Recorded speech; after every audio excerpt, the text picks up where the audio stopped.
వి gold trusted gold buyers తాకట్టులో ఉన్న బంగారాన్ని విడిపించి ఈ రోజు ఉన్న మార్కెట్ ధరకే కొనబడును.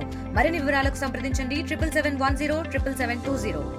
తర్వాత ఇమీడియట్ గా ఎవరైతే ఐసిడిఎస్ టీచర్ ఉన్నారో తొందరగా స్పందించి వారందరినీ కూడా అంబులెన్స్లో గవర్నమెంట్ హాస్పిటల్కి ఏరియా హాస్పిటల్కి షిఫ్ట్ చేయడం జరిగింది. తర్వాత ఇక్కడ డాక్టర్లు కూడా వెంటనే స్పందించి వారందరికీ కూడా తగిన విధంగా ట్రీట్మెంట్ ఇవ్వడం జరిగింది. ఎవరు కూడా సీరియస్ లేరు, నథింగ్ టు వరీ. కాకపోతే 5 మందికి కూడా వాళ్ళకి మైనర్ ఇంజరీస్ ఉన్నాయి. వాళ్ళందరికీ కూడా తగిన విధంగా ట్రీట్మెంట్ ఇవ్వడం జరుగుతుంది. తర్వాత సిడిపిఓ గారికి కూడా వారికి ఎంక్వైరీ చేసినాము ఆ బిల్డింగ్ గురించి. బిల్డింగ్ చాలా పాతది అని చెప్పిండ్రు. తర్వాత ఏమన్నా టీచర్ నెగ్లిజెన్సీ ఉందా ఏమన్నా అని కూడా అడిగితే టీచర్ చాలా మంచిదంట. గ్రామస్తులు కూడా చెప్తా ఉన్నారు టీచర్ చాలా బాగా పనిచేస్తుంది. మరిన్ని వీడియోస్ కోసం ఛానల్ ని సబ్స్క్రైబ్ చేయండి. లేటెస్ట్ అప్డేట్స్ కోసం వాట్సాప్ ఛానల్ ని ఫాలో అవ్వండి. ఆ లింక్ డిస్క్రిప్షన్ లో ఉంది.